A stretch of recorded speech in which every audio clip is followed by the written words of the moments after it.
And here's the ability chapter. For each sub-ability, roll 4d100. Divide the sum by 2, then subtract 1. This, when I first saw this, and still, this is the most ridiculous part to me that stands out, is subtract 1.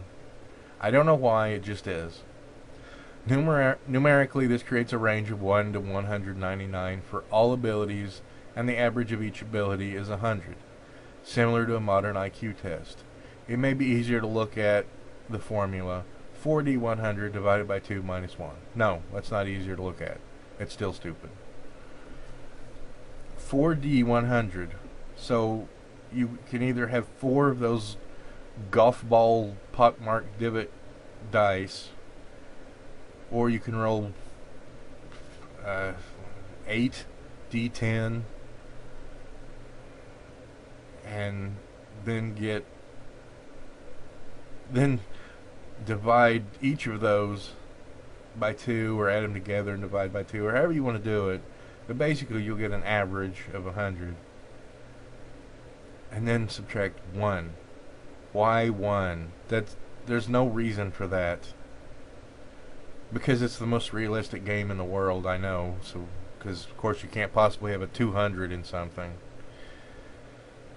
even though there's wizards.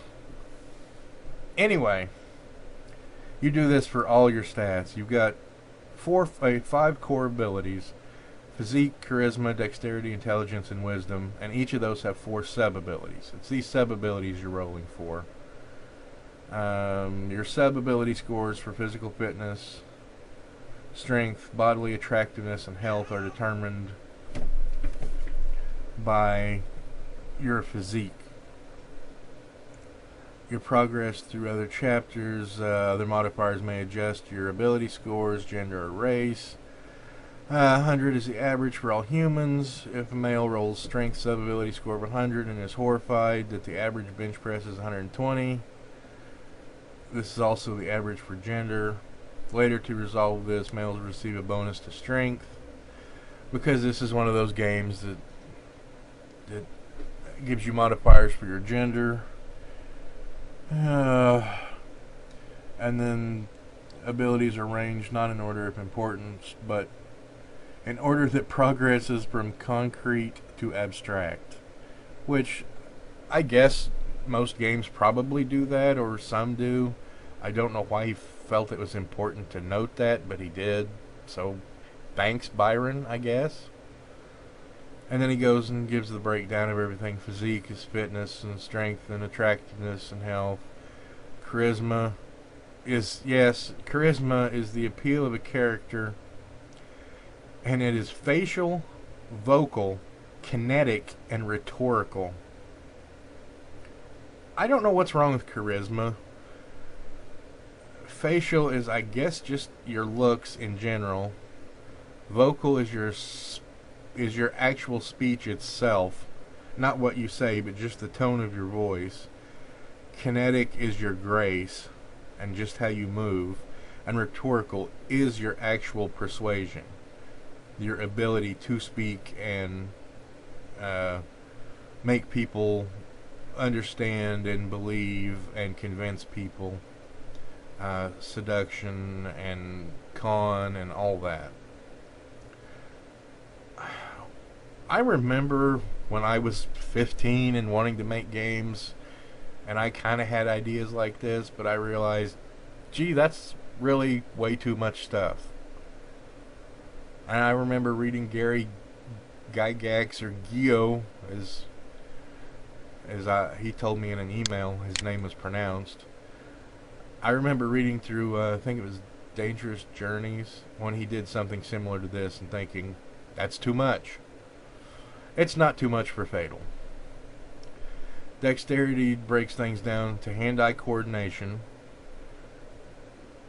which, that makes sense. Ambidexterity, basket weaving, disarm. Basket weaving, yes, that's important, because all heroes need basket weaving. Juggling, I can get that. Agility is your body agility. Balance, blind fighting, brawling, climb. physical comedy, contortion. I can go along with that. Most games break things down into hand-eye coordination and agility. That happens. Reaction speed, often considered to be mental dexterity. Yeah, some games do that too, so he's not really out of the box here. Enunciation. Verbal coordination is the basis of enunciation. Speaking quickly and not getting tongue-tied. This is just really out of left field. It's under dexterity. It makes sense in its own bizarre way. I really don't understand it being here. I mean, yeah, it is technically dexterity or agility or quickness related, but it really has no business being here. It needs to be with charisma because that's what it's going to affect. I guess it could affect magic use if you're casting spells or you're trying to taunt somebody, but yeah, it says how quickly a character can cast a spell and your maximum speech rate, because that's what games need, is a maximum speech rate. Words per minute, WPM. Doesn't this game sound awesome? No, you're right, it doesn't. Intelligence. Fairly abstract. Mental precision, capability, capacity to learn new things. See, that's straightforward. I like that. And then language is a sub-ability of it. Speak multiple languages. Acquire, retain. Okay, I'm okay with that. Math. See, these are like whenever you take tests and it measures different things that you do. Different categories of your proficiency. Language is one of your proficiencies, math is another, analytical, spatial. This makes sense if you were trying to simulate exactly what tests do, but this really isn't important.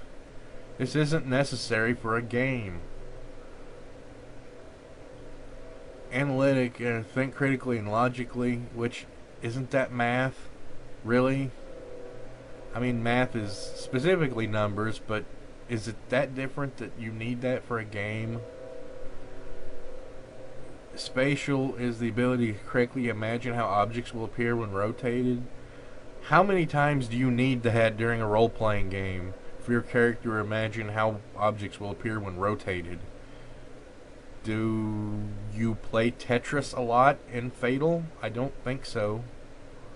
Though, I suppose if there's enough peni and orifices, maybe it's important. Wisdom. It's such a rip-off of D&D. Of all the things to put in here, wisdom, there's no reason for this. Drive.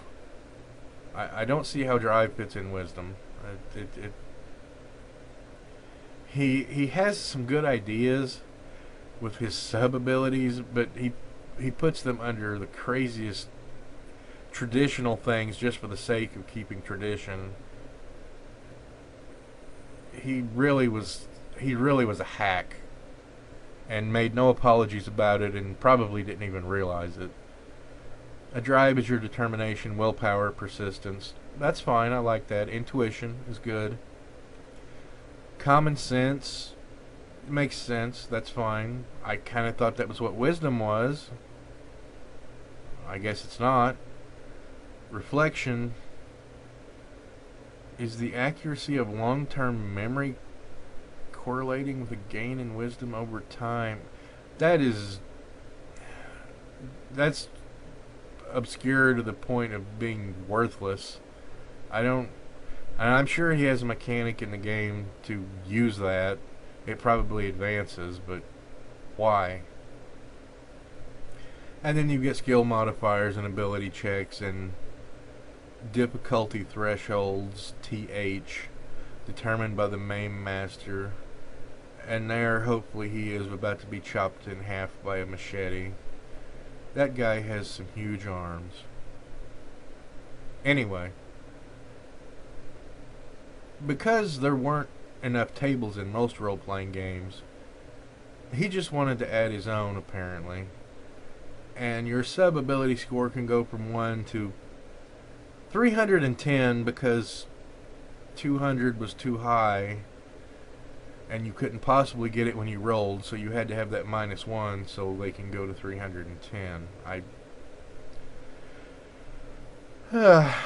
So yeah, you get skill modifiers here and body attractiveness modifiers, because you can't have the same modifier for everything, even though they do here, except it changes here, because that makes sense. 160, 185, 210, because your height will change your body attractiveness modifier, or I don't know, this is total crap. And he spent time on this. He spent over 10 years on this.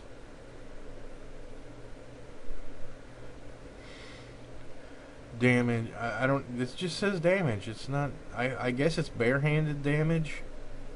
Your life point modifier, because it's important that you have a clean and jerk stat.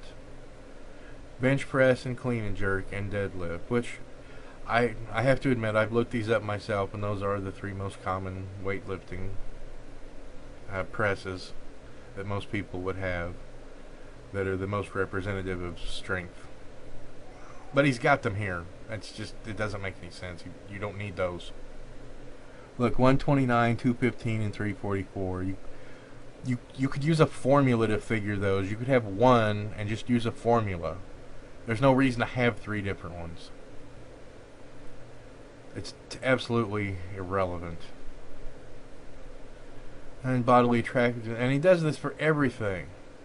Now, see, this was important. When you have an ability score of 100, then you can figure your bust, waist, and hips modifiers. Because, and it doesn't even mention gender, it's just assumed this chart is for females, and I don't know if he mentions that males have a chest modifier or not, but this is obviously for females. And you need to know your bust, waist, and hips modifier for females, because the game is not focused on sex and violence, and you don't have to use it, but there's a chart every page rubbing your nose in it, so just in case you want to use it, here it is, every page. And there's life points and intoxication / vomit column. All good role-playing games have those. Allergies. Has sub-ability scores. Facial.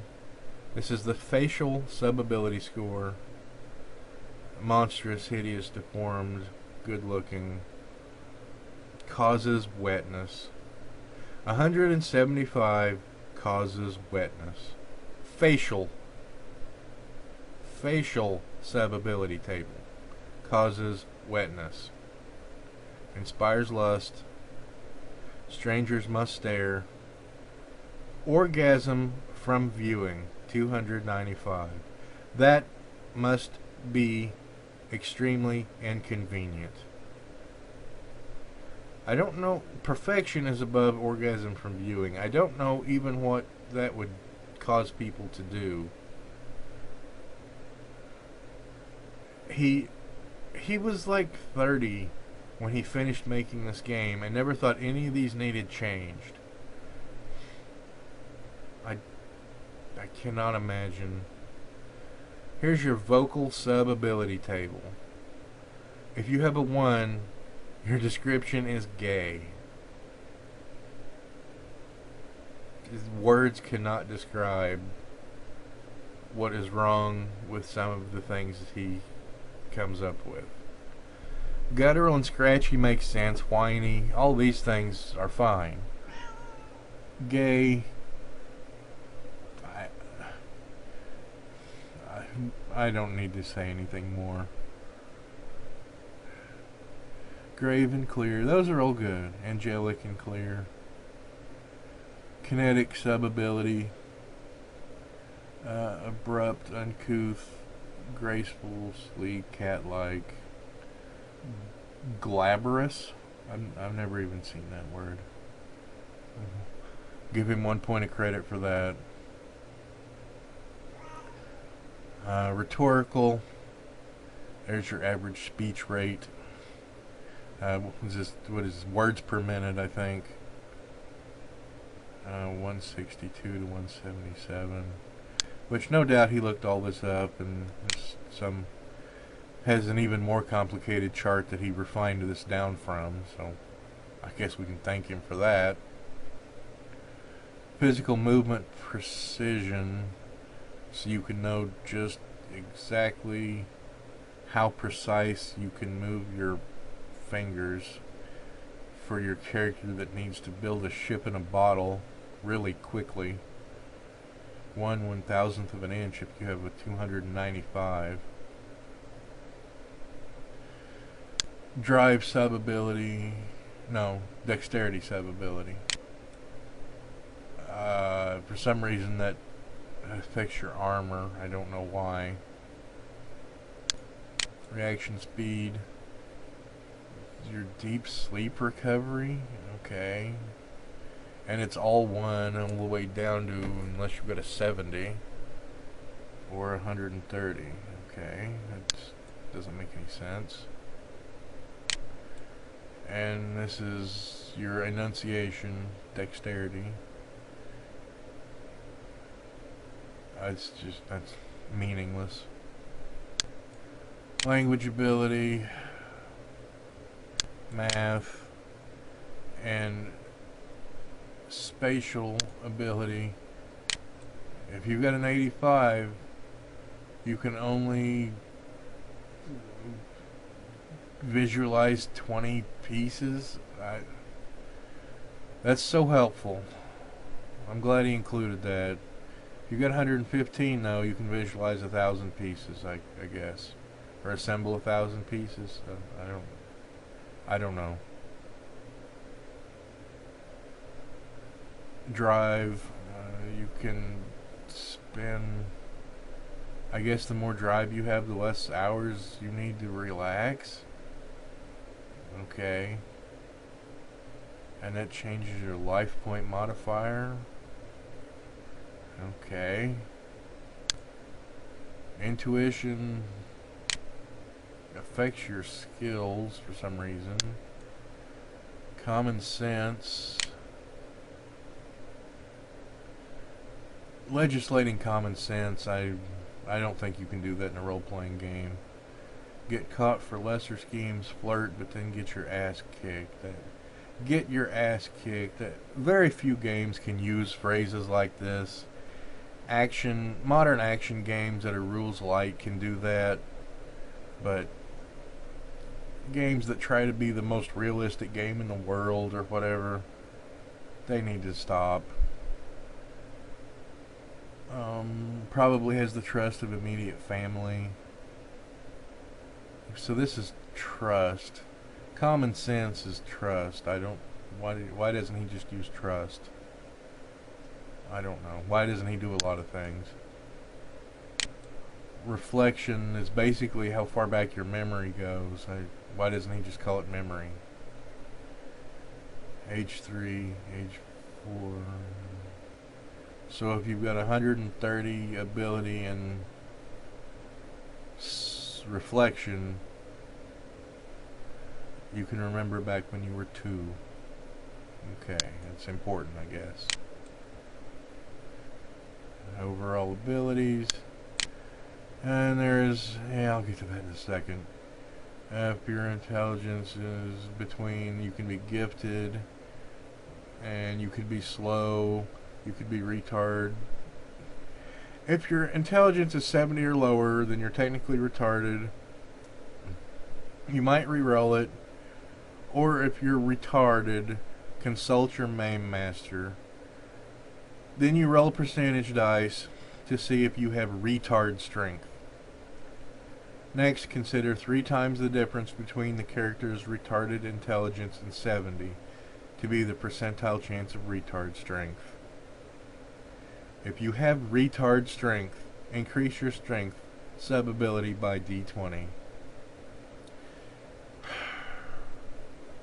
Because that's realistic, because he's, I don't know, he studied it somewhere, I guess.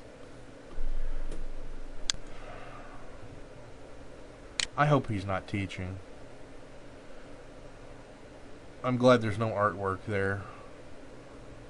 And then there's aging effect, infant, child, puberty, young adult. I have no problem with that table, except for the fact that all these weird things have their own modifiers. You can't just have a modifier for everything, or even every few things. And then there's persistent exercise. That's fine. That actually makes sense.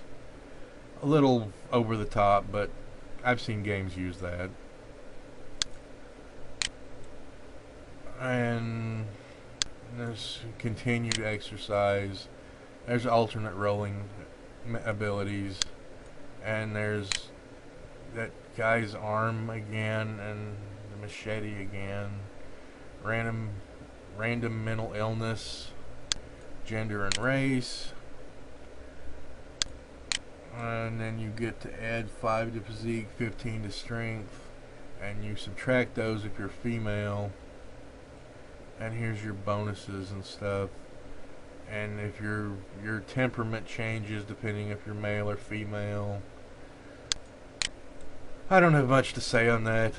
You can make your own opinions on that. Here's his races. Anakim, which are like weird brutish giants. Dwarves, deep elves, fair elves, green elves, gray elves, high elves, sea elves, wood elves. And yeah, they all have their own stats. I don't know why. Half-orcs, fallow-hide halflings, harefoot halflings, stoot halflings, and humans. And he once again mentions his Grimorium monstrums. Okay, the Anakims are the offspring of fallen angels and mortal women. So you know there was rape involved there.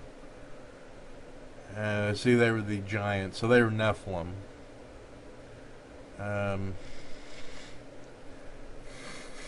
Pardon me. Each gaming group should have no more than one, so you get to have one munchkin in your group, so I'm sure that'll be fun for everybody. It's not every day fiends mate human women, so very few Anakim exist. And they get a plus 100 to their strength. Life point base, there's 7 feet for females, 8 feet for males.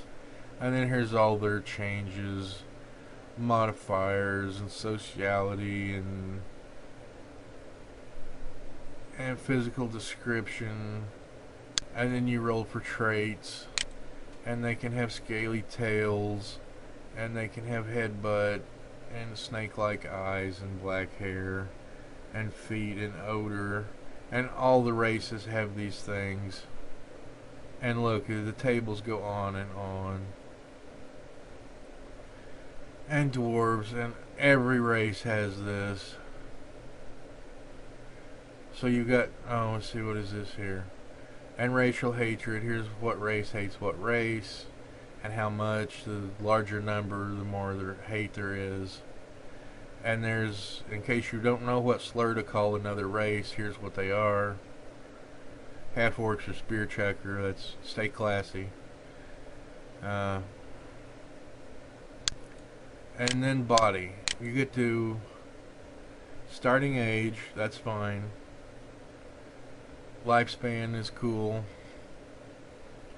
Height is fine. That goes by inches. And then I think you got weight down here for the races. And then your most attractive repulsive feature: hair, eyes, lips, voice, face, crotch, chest, waist, buttocks, legs, feet, and mannerisms. And okay. And then you can get skin color, hair color for the different races, hair length, hair type, thickness, thick, curly, wavy, medium, eye color, vision, nearsighted, and I don't know why those aren't advantages and disadvantages, but he decided that you needed to roll randomly for everything because this was the 80s or maybe early 90s. I don't know, it's 2000, but no doubt he started this in the late 80s and never decided it needed changed. And then you roll. Physiognomy is a methodical attempt to correlate facial features with presumed characteristics. The following table provides popular observations. I don't know if that means you're supposed to roll on this or not. He doesn't say.